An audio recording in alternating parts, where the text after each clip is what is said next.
여러분 안녕하세요. 5월이 시작되었습니다. 5월의 화사함처럼 우리의 삶 속에도 기쁨과 또 건강함과 행복함이 차고 넘치는 그런 시간들이 이어질 수 있기를 바라고요. 5월의 둘째 날 화요일 오늘 하루도 하나님 주시는 특별한 회복의 은혜 속에서 생명의 약동함이 또 그 생명의 강건함이 차고 넘치는 그런 하루가 꼭 되어질 수 있기를 기원합니다. 오늘 우리 함께 묵상할 말씀은 야고보서 3장 17절 말씀입니다. 제가 봉독하지요. 오직 위로부터 난 지혜는 첫째 성결하고 다음에 화평하고 관용하고 양순하며 긍휼과 선한 열매가 가득하고 편견과 거짓이 없나니. 아멘. 오직 위로부터 난 지혜라는 것은 하나님께로부터 온 지혜, 즉 하나님께서 주신 지혜를 말씀하고 있는 것이지요. 이런 하나님께로부터 받은 지혜의 특징 8가지를 오늘 본문은 기록해 주고 있습니다. 그 첫 번째는 성결함입니다. 성결함. 이 성결함이라고 하는 건 순결함, 정숙함이라고 하는 뜻인데요. 순결함이라고 하는 의미, 깨끗함이라고 하는 의미 속에서는 두 가지의 뜻이 담겨져 있다고 볼 수 있습니다. 그 첫째는 혼합되지 않은 상태를 말하는 것이죠. 즉 포도주에 이물질이 섞여 있지 않을 때 그런 포도주를 우리는 순수한 포도주다, 피오 와인이다 그렇게 말하듯이 그 어떤 것과도 섞이지 않는 것을 얘기하는 것이죠.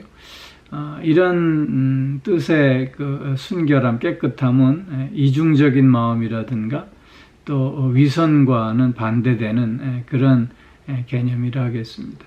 그리고 또 하나는 더럽혀지지 않은 상태를 얘기합니다. 즉 오염되지 않은 물을 우리가 깨끗한 물, 퓨어 와인, 퓨어 워러라고 얘기하지 않습니까? 이런 의미는 더러움이나 부정과 반대되는 개념을 갖고 있는 것이죠. 이런 그 성결함을 생각할 때 우리의 삶 속에서 어떤 모습으로 나타날 수 있어야 할 것인가 하는 것입니다. 첫 번째로는 무엇보다도 우리의 마음과 생활의 청결함으로 그 성결이 나타날 수 있어야 할 것입니다. 산상수훈에서 보면 마태복음 5장 8절에서 마음이 청결한 자는 복이 있나니 그들이 하나님을 볼 것이요 라고 말씀하고 있습니다.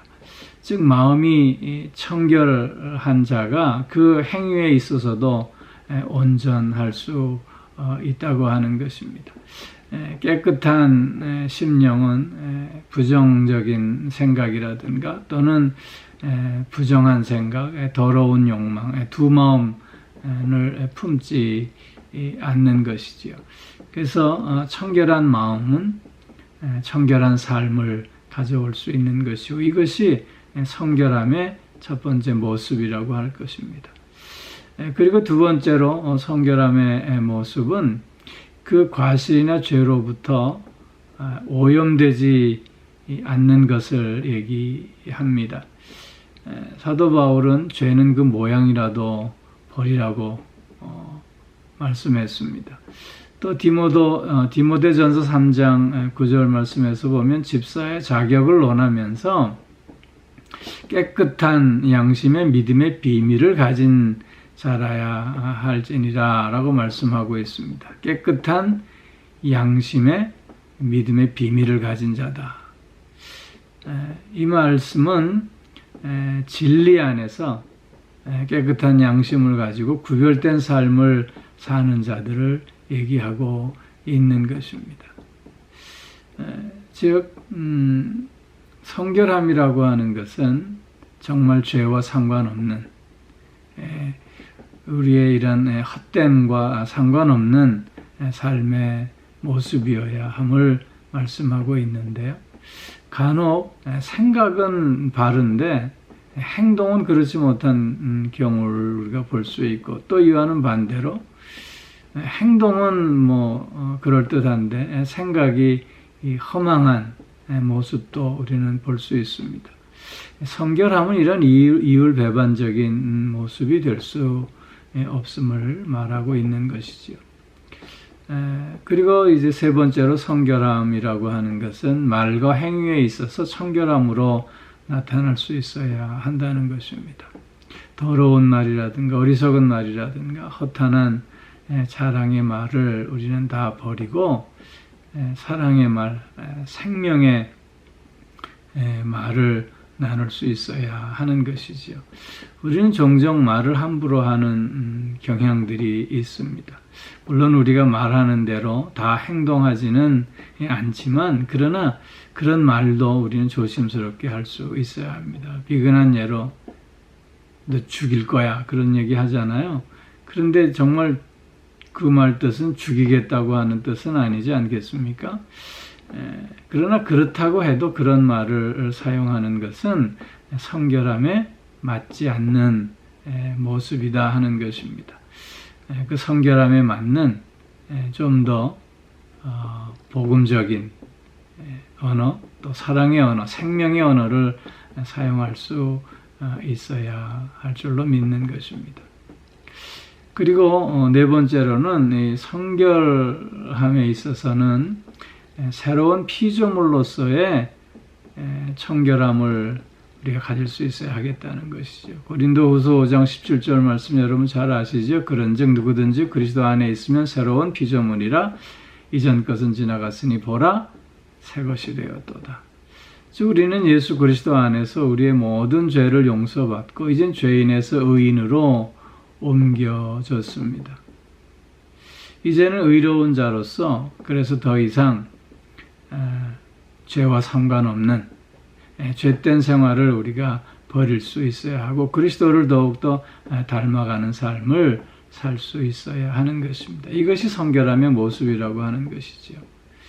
그러나 우리가 예수 그리스도 안에서 모든 죄를 용서받았다고 할지라도 도덕적으로 정결하지 못한 삶을 사는 모습을 우리가 종종 보게 됩니다. 그렇게 우리는 더욱더 성화의 삶을 살 수 있어야 할 것입니다. 그리스도의 장성한 분량에 이르기까지 끊임없이 자라가려고 하는 그 모습이 바로 성결의 모습이라 할 것입니다. 한 가지를 더 생각한다면 성결이라고 하는 것은 하나님의 말씀의 특성입니다. 시편 12편 6절 말씀에 보면 여호와의 말씀은 순전하며 흑도가니에 7번 담근 은과 같다. 그렇게 말씀하고 있습니다.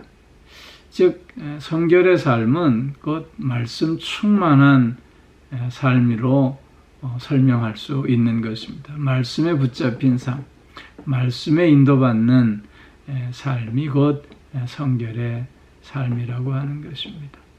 성결의 삶이란 그래서 결론적으로 말하면 하나님을 경외함으로 행동하고 또 하나님께 영광을 돌리는 행동을 하고 또 하나님의 뜻 앞에 순종함으로 행동하는 것, 그것이 곧 성결의 모습이라고 할 것입니다. 사랑하는 성도 여러분, 우리는 오늘도 하나님의 자녀로 성결한 삶을 살아야만 하는 존재들입니다.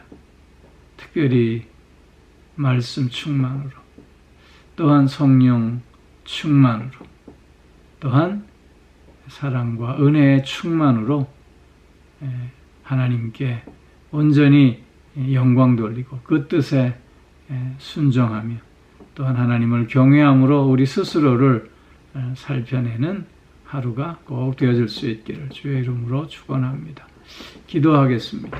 오 사랑의 아버지 하나님, 하나님으로부터 받은 지혜는 무엇보다도 성결함이라고 이 시간 같이 묵상했습니다.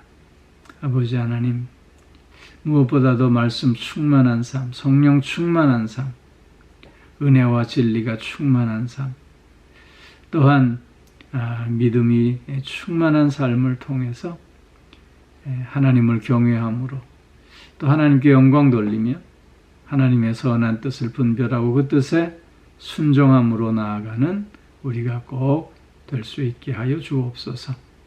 하나님의 자녀로서 그 자녀됨을 이루어가는 한 날이 되게 하여 주옵소서. 사랑의 아버지 하나님, 5월이 시작되었는데 더욱더 영육간의 강건함으로 붙들어 주셔서 우리의 삶에 기쁨과 감사가 넘칠 수 있게 하시고 늘 강건함으로 늘 하나님 주시는 은혜의 충만함으로 승리하는 우리가 꼭 되게 하여 주시옵소서. 또한 우리의 가정들을 믿음의 가정으로 세워주시고 아버지 하나님, 가정에서 되어지는 모든 일들을 통해서 하나님이 함께 하심을 고백하며 하나님의 선하심을 맛볼 수 있게 하여 주시옵고 사랑하는 자녀들, 이 어지럽고 혼란스러운 세상에서 빛으로 소금으로서의 사명을 감당하는 믿음의 자녀들 꼭 되어질 수 있게 하여 주시옵소서. 오늘도 몸이 불편한 이들이 있습니다. 아버지 하나님, 저들과 함께하여 주셔서 새 힘을 얻는 하루가 되게 하시고 약함이 강함으로 바뀌어지는 치유와 회복의 은총을 맛보는 하루가 될 수 있게 하여 주시옵소서.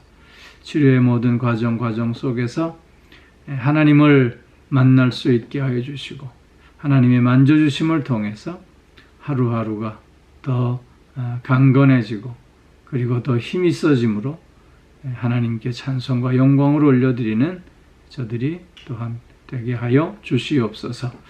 마음이 상해 있는 이들, 지쳐 있는 이들, 어찌할 바 몰라 방황하는 이들도 하나님 어루만져 주시고 그 마음을 새롭게 하여 주셔서 기쁨이 넘치게 하시고 평강이 넘칠 수 있게 하여 주시옵소서.